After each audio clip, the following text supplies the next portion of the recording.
Hello everyone, কেমন আছো তোমরা সবাই? আশা করি তোমরা সবাই খুব ভালো আছো। ভাইফোঁটার পরের দিন বাবা মা ভাইকে নিয়ে বেরিয়ে পড়েছিলাম মানিকরে ঠাকুর দেখতে যাব বলে। যেতে পথে গ্রাম্য পরিবেশ মন কেড়ে নিচ্ছিল। 3 বছর আগে গিয়েছি, তারপর আর যাওয়া হয়নি, তাই এবছর চলে আসলাম। ফাইনালি আমরা টোটো থেকে নেমে পড়লাম, আর এখন দুপুরবেলা সবাই মেলার প্রস্তুতি নিচ্ছে। তারপর দেখো চলে এলাম মন্দিরের সামনে, আর এই হচ্ছে মানিকরার কালীমা। ভীষণ জাগ্রত কালীমা, এই মায়ের কাছে যে যা মানত করে পূরণ হয়। আর এখানে মেলাতে জমজমাটি একটা পরিবেশ, নাচ গান সব মিলিয়ে খুব মজা হয় মেলা এখানে 5 দিন।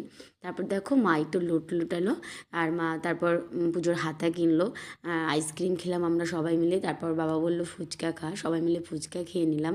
তারপর ভাই লটারি কাটলো, ভাই একটা গামলা পেয়েছিল, আর মা অনেক আগ্রহের সঙ্গে কাটার পর একটা মগ পেয়েছিল, সেই নিয়ে প্রচণ্ড হাসাহাসি হচ্ছিলো।